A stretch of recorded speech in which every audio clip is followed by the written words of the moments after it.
Hello, my name is Wildstag, and thank you for tuning in to another used book rant. Today I'm going to be covering this book, The Soul of an Octopus. This book is copyright 2015, and this is the first Atria paperback edition, April 2016. Now, my relationship with this book is really one that goes back to 2016. When I was finishing my undergrad, I would go to the library at Frostburg State University and they had a display of new books. And while passing through there, I would commit mentally to trying to find one of these books, but at an affordable price, with the understanding that basically everything that was there was new and thus was going to be $20 to $30. And as a undergrad student who was going back to school and trying to pay for as much of school as possible without loans and with just savings, I did not want to shell out $300 a year on books if I could shell out half as much and buy them used.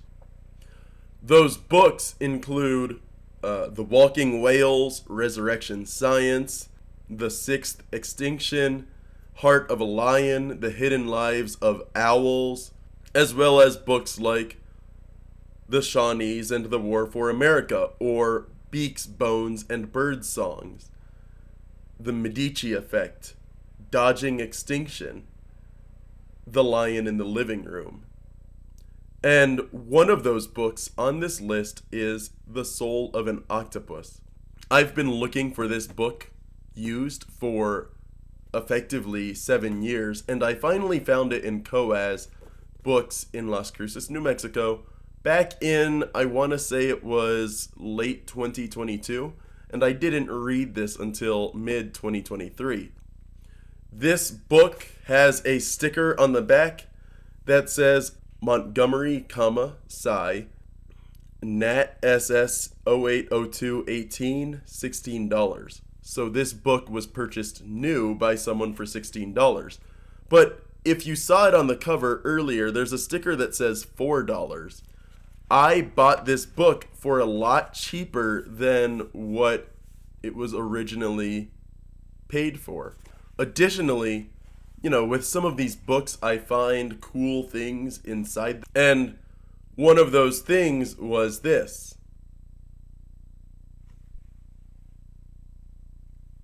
It doesn't look like the camera's really going to focus in on the writing, but it's what appears to be something from India. I'm not entirely certain which script, but it's a bookmark I found in the book itself. Another indication of it having been a used book, and I really like finding those in the books I pick up.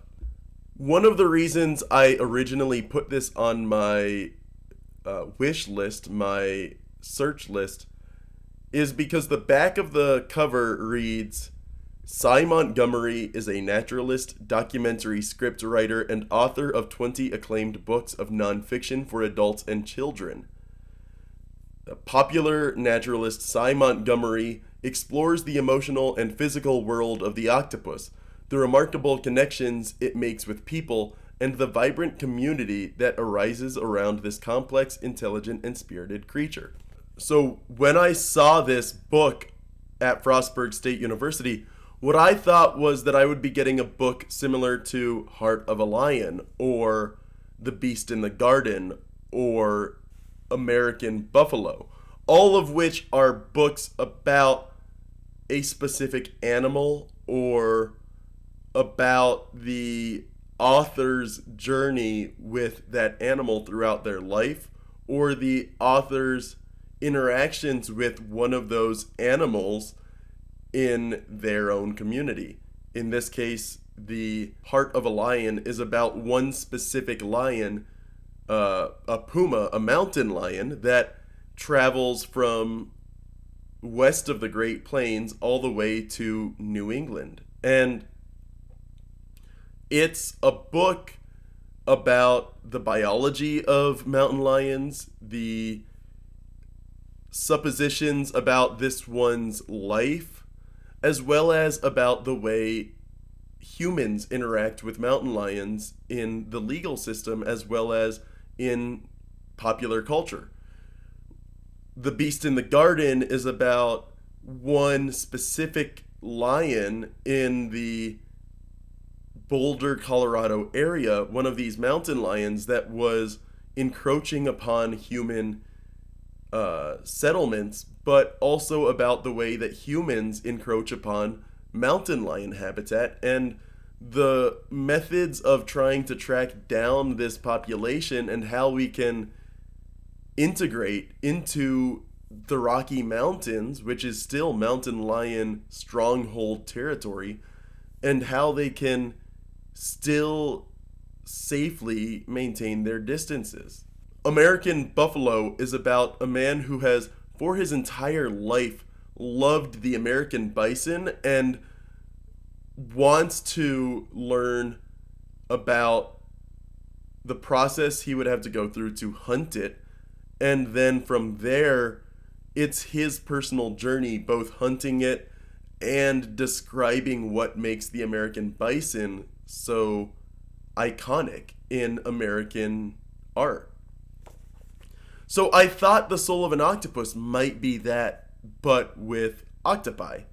Instead, what I got was something more akin to The Snow Leopard or Never Cry Wolf.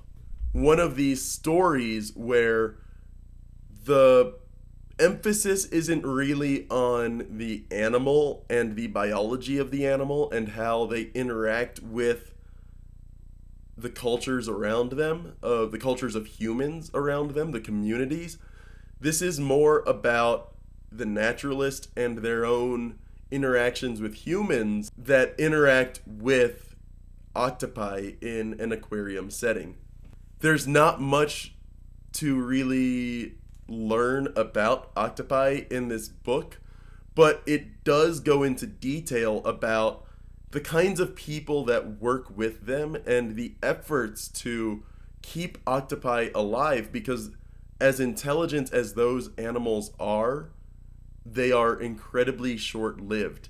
And what that means is that because it's incredibly hard to breed them in the aquarium setting, to actually bring them to adulthood, what they have to do is find octopi in the wild in a way that sustains the populations and can educate people about these animals. So it's not really a nature book in a way. It's more of a memoir, but the tag on the cover does say nature, the genre tag, and it is, to some degree about that, but it's mostly about how humans interact with octopi. And it's a lot of personal journey in here. The author, from what I understand, wanted to work with them in spite of already having a lot of animals at home and was driving long distance to volunteer at an aquarium.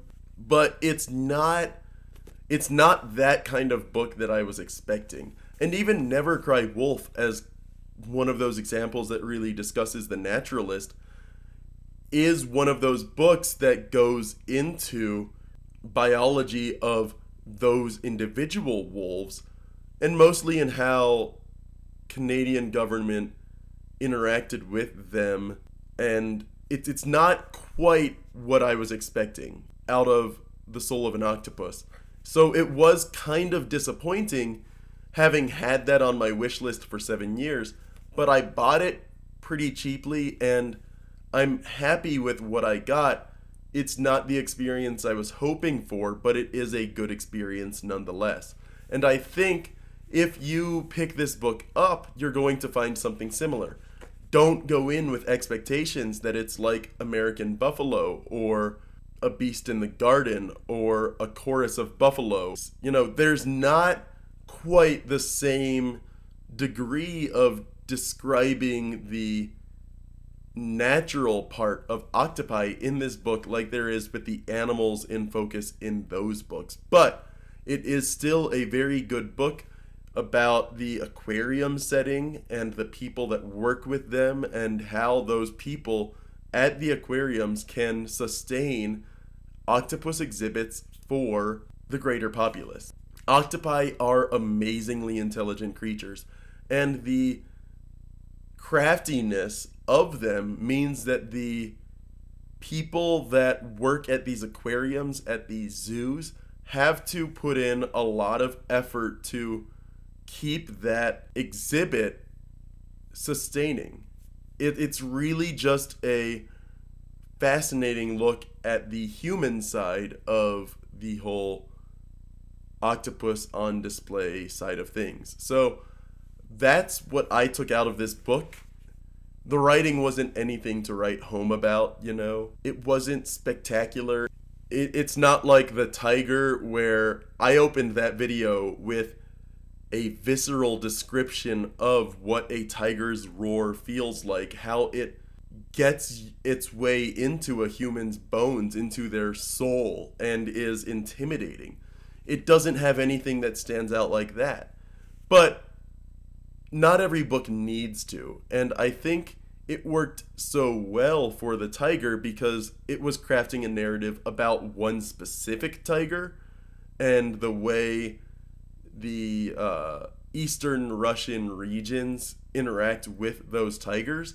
But this, though it does interact with specific octopi, those octopi aren't wild. They were raised in the wild, but they don't have that wilderness setting. There's no escapes that are being covered in this book, so there's nothing to really describe from the octopus perspective, nor is there anything that really pops out during this time. It does discuss one octopus's later part of life as she protects an egg sac that no one expected to actually happen, and she survives much longer than is expected. Usually octopi, when they make the egg sac, they die, and this one continued going. It died and was deteriorating up until those eggs hatched, but it did not live to see the next generation. And that is one of those more personal sides that this book goes into, but it's not that grand. I don't think it does octopi justice in the same way that, those other books I've listed, The Tiger, Never Cry Wolf, Beast in the Garden, The Heart of a Lion, those books go into what makes those creatures so majestic and so awe-inspiring to humans. This book doesn't do that for octopi, at least not to me. And I think that is the biggest problem I have with this book, because it could be doing that and it just doesn't. Octopi are amazing creatures, and it just doesn't do them justice in a way that I was hoping for. Anyway, my name is Wildstag, and thank you for tuning in to another used book rant.